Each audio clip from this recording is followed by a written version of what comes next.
जय हिंद दोस्तों, वंदे मातरम। आप सभी भावी शिक्षकों का आपके अपने प्लेटफॉर्म टारगेट टीचर में स्वागत है दोस्तों। तो दोस्तों, आज के इस वीडियो में हम कंप्लीट मैथमेटिक्स सेक्शन के अंतर्गत सामान्य ज्यामिति की बात करें। आपको बता दें कि आपके इस चैनल पर UP TET, C TET, REET, MP TET, super TET सभी शिक्षक भर्ती परीक्षाओं तथा शिक्षक पात्रता परीक्षाओं की तैयारी कराई जाती है। तो अभी तक आपने चैनल को सब्सक्राइब ना किया हो तो चैनल को सब्सक्राइब कीजिए और बेल आइकन को दबा लीजिए ताकि आने वाली वीडियो का नोटिफिकेशन आप तक पहुंचता रहे। और यदि आपने चैनल को सब्सक्राइब किया है तो आपको बहुत बहुत धन्यवाद। तो आज के इस वीडियो में हम सामान्य ज्यामिति की बात करेंगे दोस्तों।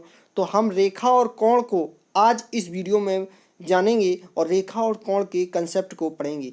अगले वीडियो में रेखा और कोण के प्रश्नों को करेंगे, इसके बाद हम आगे कवर करेंगे। तो इसके क्रमवार वीडियो आपको मिलेंगे, तो हमारे प्लेलिस्ट में जाकर आप वीडियो को देख सकते हैं। तो चलिए दोस्त, शुरुआत करते हैं रेखा और कोण की।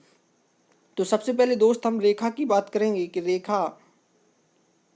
रेखा होती क्या है। तो दोस्त आपको बता दें कि रेखा के निर्माण के लिए, लाइन को खींचने के लिए हमें कम से कम दो बिंदुओं की आवश्यकता होती है। कम से कम हमारे पास दो बिंदु होने चाहिए और इन दोनों बिंदुओं की मदद से, ये दो बिंदु अगर हमारे पास होंगे तो हम कोई भी रेखा खींच सकते हैं।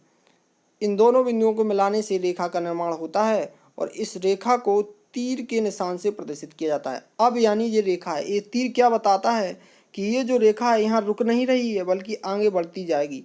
इस तरफ का तीर बताएगा कि ये भी रेखा आगे बढ़ती जाएगी। यानी रेखा सीमित नहीं होती है, असीमित होती है। रेखा की कोई सीमा नहीं होती है। यानी ये तीर हमें यही बताता है कि ये रेखा जो है आगे बढ़ रही है। वहीं अगर हम बात करें रेखाखंड की, तो इसी रेखा में से जब हम इसका एक कोई टुकड़ा काट लेते हैं, जब इस रेखा में से इसका हमने मान ली ये एक टुकड़ा काट लिया, इसका हमने क्या कर लिया, एक टुकड़ा काट लिया और इस टुकड़े का नाम हम रख देते हैं पी और क्यू, पी क्यू। तो इसका एक रेखा टुकड़ा जो हमने काटा है पी क्यू, ये क्या कहलाएगा, ये रेखा खंड कहलाएगा। रेखा खंड कहलाएगा या लाइन सेगमेंट कहलाएगा। अब ये जो लाइन सेगमेंट है ये सीमित है, इसका पी बिंदु और क्यू बिंदु अंतिम बिंदु है। यहाँ पर जो रेखा है इसका कोई अंतिम बिंदु नहीं होता है। ठीक, ये असीमित होती है जबकि रेखाखंड सीमित होता है। तो ये रेखा और रेखाखंड का कंसेप्ट हुआ आपका। तो आगे देखें हम समांतर रेखा क्या होती है दोस्त। समांतर रेखा को समझें। देखें समांतर रेखा, हेडिंग डालें दोस्त, समांतर रेखा। समांतर रेखा को इंग्लिश में पैरेलल लाइन कहते हैं। और समांतर रेखाएं क्या होती हैं, देखिएगा, जब कोई एक रेखा मान लिया ये ए बी रेखाखंड है और ये रेखा या रेखाखंड किसी दूसरी रेखा से इस प्रकार है कि प्रत्येक बिंदु पर इनके बीच की जो दूरी है, प्रत्येक बिंदु पर इनकी जो बीच की दूरी है हमेशा बराबर है। यानी बराबर कहने का मेरा ये सेंस है कि दोस्त मान लीजिए ये जो ए बी रेखाखंड है या रेखा है और ये जो पी क्यू रेखा है, इनके बीच की दूरी यहाँ पर 2 मीटर है। कितनी है दोस्त, 2 मीटर है। तो यहाँ भी 2 मीटर होगी और यहाँ भी 2 मीटर होगी।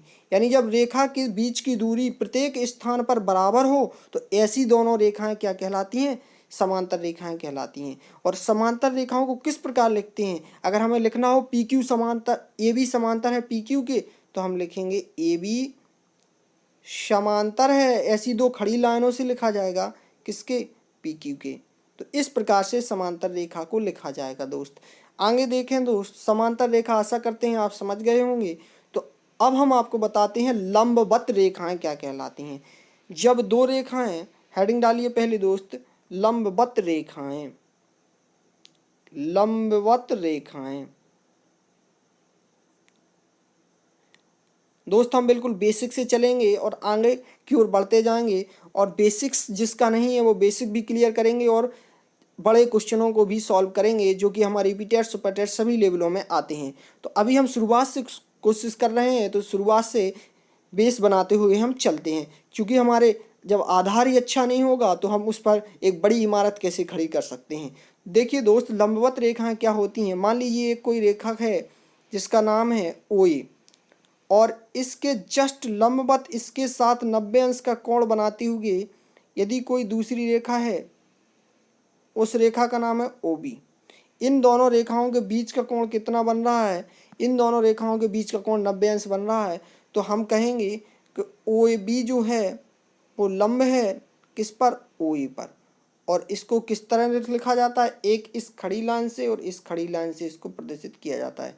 यानी ये जो साइन है यहाँ पर, ये साइन किसको बता रहा है, लंबवत रेखा को बता रहा है कि ओ भी लंब है ओ ए पर। इसको हम इस प्रकार भी लिख सकते हैं कि ओ ए लंब है ओ बी पर, यानी इसको उल्टा भी लिखा जा सकता है।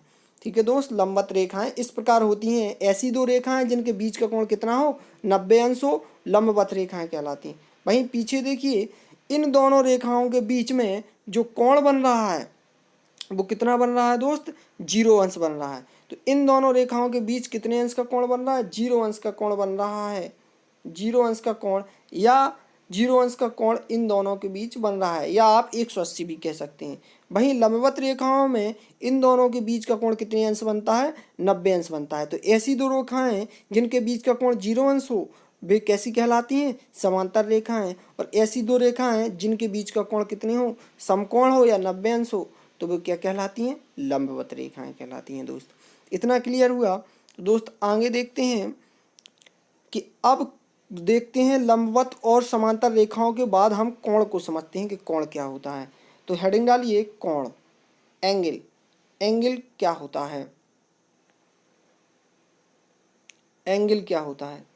एंगल को जानने के लिए आप रेखा को तो समझ ही चुके हैं। मान लीजिए एक रेखा है ए बी और इसके साथ एक और रेखा जुड़ी हुई है जो इसके साथ एक कोण बनाती है।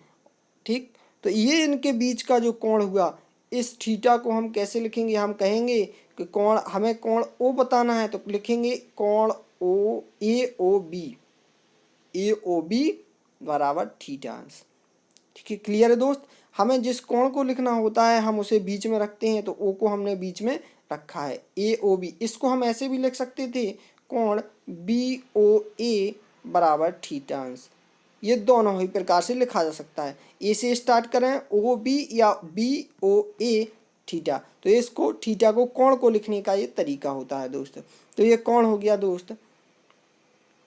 अब आपको बता दिया जाए कि कोणों को दो प्रकार से बांटा जाता है। कोण के प्रकार की जब हम बात करते हैं तो कोण के प्रकार कोण दो प्रकार के होते हैं। दो प्रकार से कोणों को बांटा जाता है। एक तो कोणों को बांटता है नंबर एक किसके आधार पर, भुजाओं के आधार पर। कोणों को बांटा जाता है भुजाओं के आधार पर, और दूसरा बांटा जाता है कोण के आधार पर,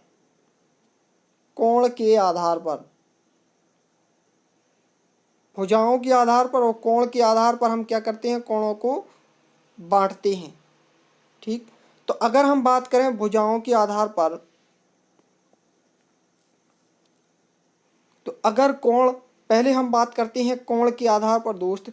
तो कोण के आधार पर जब हम बात करेंगे तो हम आपको बताएंगे कि जब दो रेखाओं के बीच बना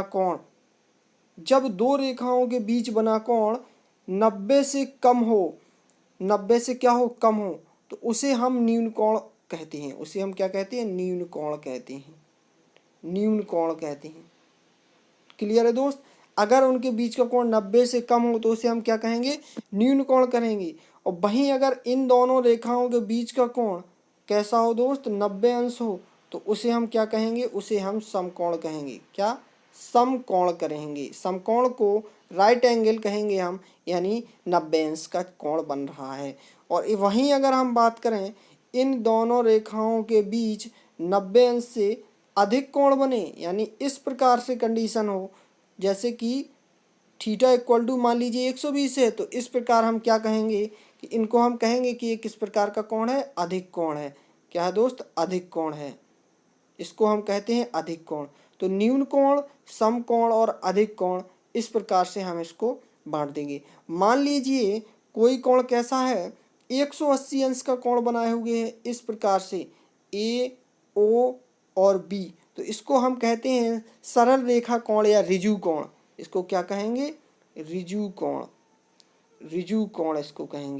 इसको कहेंगे दोस्त हम ऋजु कोण। और इस ऋजु कोण में थीटा इक्वल टू कितना है, या तो 0 या 180 अंश है। क्लियर दोस्त। अगर मान लीजिए कोई कोण इस प्रकार है कि उनके बीच का कोण ये जो है इस प्रकार से, ये ए है और ये ओ है और ये बी है, और यहाँ जो कोण बन रहा है 270 का, तो यहाँ जब थीटा 270 का है तो ये तो ना 90 से कम है, ना 90 है, ना 90 से अधिक है, ना 180 है, ये 180 से भी अधिक है। जब 180 से जब कोण कोई अधिक हो तो उसे कहते हैं बृहद कोण। उसको क्या कहते हैं दोस्त? बृहद कोण। उसको कहते हैं बृहद कोण। तो ये दोस्त कोण के प्रकार हो गए। तो आज हमने रेखा और कोण के बारे में पढ़ा। कल हम रेखा और कोण के काफ़ी इंपॉर्टेंट महत्वपूर्ण कंसेप्ट को पढ़ेंगे दोस्त। तो आज के इस वीडियो में इतना ही। अगर वीडियो पसंद आया हो तो वीडियो को लाइक कीजिए और शेयर कीजिए तथा चैनल को सब्सक्राइब कर लीजिए ताकि आने वाली वीडियो का नोटिफिकेशन आप तक पहुंचता रहे। जय हिंद दोस्तों, आपका दिन शुभ हो।